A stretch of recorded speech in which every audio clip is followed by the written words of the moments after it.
Magkano ang puhunan sa mga franchise ng ice cream? Maganda bang negosyo to? Lugi ka ba sa kuryente dito? Yan ang pag-uusapan natin ngayon mga kanegosyo. Minsan ko nang nagawa ng content to mga kanegosyo at nakakuha nga ako dyan ng 1 million views sa FB. At ngayon, gagawin ko na naman siya ulit ng honest review para naman doon sa diferensya o pagkakaiba nung nagumpisa ako, nung mga unang buwan ko at nung tumagal na sa akin to ng 1 taon. Pag-usapan muna natin kung magkano ba yung nagastos ko nung unang beses ako nag-avail sa pinakauna kong franchise ng ice cream. Ito nga po is yung Joy Ice. Nag-invest nga ako dito mga kanegosyo sa halagang 4,500. At ang kagandahan dito mga kanegosyo, kapag ka nagbayad ka sa kanila ng 4,500 pesos, tatapatan nila to ng mga produkto kung magkano yung binayad mo. So parang nangyari, binili mo lang yung ice cream nila sa halagang 4,500 pesos. Pagdating naman sa freezer mga kanegosyo, huwag ka pong mag-alala dahil nagpapahiram din sila ng freezer. Kaya hindi mo na kailangang alalahanin pa kung saan mo ilalagay yung mga itinitinda mong ice cream. Pag-usapan naman natin yung tungkol sa kuryente. Alam nyo mga kanegosyo, nung first month ko, nag-range ako sa halagang 500 to 600 pesos yung nadagdag sa kuryente ko. Given yun mga kanegosyo kasi hindi pa naman alam ng tao na meron na akong tinitindang ice cream. So syempre, konti pa lang yung bumibili kaya limitado pa yung pagbubukas at pagsasarado ko ng rep.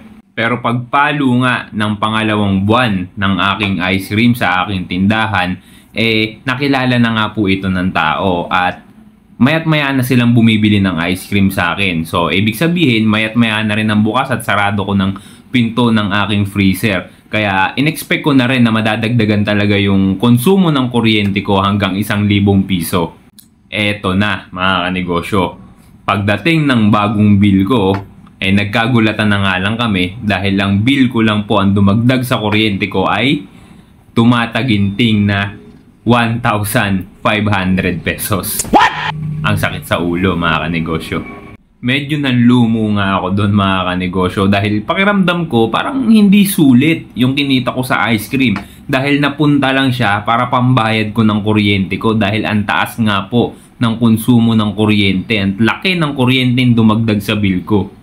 Sa totoo lang mga kanegosyo, that time gusto ko na talaga siyang ipa-pull out kasi nga sa sobrang laki ng kuryente na dagdag sa akin, parang nanlumo talaga ako. So sabi ko, kesa ganito ang kuryente na madadagdag sa akin, alisin ko na lang to. Kaya lang, nung napansin ko, gumanda naman yung foot traffic sa tindahan ko. Sabi ko, bago ko ipa-pull out to, subukan ko munang pag-eksperimentuhan, baka sakaling magawang ko pa ng paraan.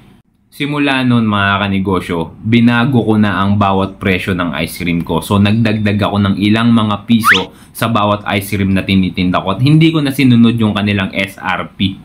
Kasi kung susundin ko ang SRP nila, talagang luging-lugi ako mga kanegosyo dahil sa sobrang taas ng kuryente natin ngayon, wala akong kikitain sa padala 2 pisong tubo bawat ice cream na itinitinda ko. Kaya hindi ko na sinunod yung kanilang SRP, gumawa ako ng sarili kong presyo, nag-markup ako ng medyo may kataasan. Ang nasa isip ko dito mga kanegosyo, since binago ko yung mga presyo at tinaasan ko ng bahagya kumpara sa normal na presyo, kapag ito nilangaw at wala nang bumili, automatic wala akong ibang choice kundi ipa-pull out to mga kanegosyo. Nung unang linggo na bago na ang presyo ng mga ice cream ko, talagang tumumal mga kanegosyo. Iniiwanan ako ng mga customer. Lumalayas yung mga customer kapag ka nakita nila na iba na yung presyo at tumaas na nga po yung presyo ng ice cream ko. Kaya sabi ko, wala na, pull out na talaga to. Pero nung pangalawang linggo mga kanegosyo, napansin ko mga kanegosyo, aba, parang lumalaki ulit yung benta ng ice cream ko Nadadagdagan na naman yung benta ng ice cream ko. Nagbabalikan na kasi yung mga dati kong customer na pabebe lang pala nung una. Kaya until now mga kanegosyo, tuloy-tuloy pa rin po ang ice cream business ko. Although nagpalit na ako ng brand, hindi na po Joy Ice. Kasi that time, sunod-sunod ang pagre-resign ng staff nila. Kaya walang mag-deliver ng ice cream sa tindahan ko. Syempre, negosyante tayo. Hindi naman po pwede na tumakbo ang kuryente nang walang laman yung freezer ko, di ba? Lugi naman ako sa ganon. Kaya napilitan ako na lumipat sa ibang brand. Kaya ngayon, tuloy-tuloy pa rin po. Sa mahigit 1 taong ko po na pagnenegosyo ng ice cream, nakakuha na rin ako ng mga technique para hindi masyadong tumaas yung konsumo ko sa kuryente. Una mga kanegosyo, pinupuno ko talaga yung laman ng aking freezer hanggang sa ilalim. Puno talaga yan mga kanegosyo. Kasi nabasa ko sa internet na kapag ka punong-puno daw yung laman ng freezer mo, hindi ka masyadong kukonsumo ng mataas sa kuryente mo.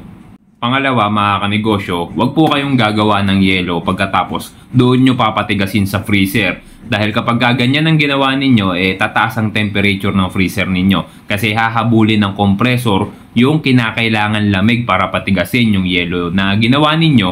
Kaya ang mangyayari, yayariin ka ng bill mo sa susunod na buwan. Pangatlo mga kanegosyo, ang teknik ko, lalo na kapag merong mga bibiling mga bata, pinapapili ko na muna sila kung anong ice cream ang gusto nila. Kapag nakapili na sila, sa ako nabubuksan yung pinto. Tapos ako na kaagad yung kukuhain. Dati kasi mga kanegosyo, hinahayaan kong sila yung kumuha ng ice cream. Ngayon ako na. Bubuksan ko lang ng konti tapos kukunin ko na mabilis, sarado kaagad. Kasi kapag ka pinatagal mong nakabukas tas ang laki ng bukas ng pinto ng freezer mo, maraming lamig ang mawawala. So kapag ka maraming lamig ang nawala mga kanegosyo, kapag sinarado mo yung freezer, hahabulin na naman. Kailangan na namang habulin ng compressor mo yung nawawalang lamig. So konsumo na naman sa kuryente yan mga kanegosyo. Kaya ngayon, inuutakan ko na rin. Nilalak ko na yung freezer ko. Dati kasi parang 7-Eleven na bahala si customer kung anong gusto niyang ice cream, siya mamimili. Kapag ka ganon, talagang taas ng kuryente mo. Pagkatapos ang ugali pa ng mga customer natin, wala naman silang pakialam dyan di ba? Ang gusto lang nila bumili ng ice cream, kaya madalas naiiwanan pa nilang bukas yung pinto ng freezer. So kung hindi mo mapapansin, yari ka talaga sa kuryente mo. Kaya ngayon, ugali ko na mag-lock ng freezer. Ako na ang kumukuha ng mga ice cream na binibili ng mga customer. Kung nagustuhan mo yung ganitong klase ng mga usapan, usapang negosyo, usapang sari-sari store, business tips mga kanegosyo, follow mo na ako sa aking FB page, Mark Patrick Salazar. At mga kanegosyo, maraming salamat sa inyo kasi 840 subscribers na po tayo sa YouTube. Konting-konti na lang mga kanegosyo. Baka naman. Maraming salamat sa inyo mga kanegosyo. Subscribe muna ako sa aking YouTube channel para ma-reach ko na ang aking 1,000 subscribers na requirements. Yun lang mga kanegosyo. Maraming salamat sa inyo.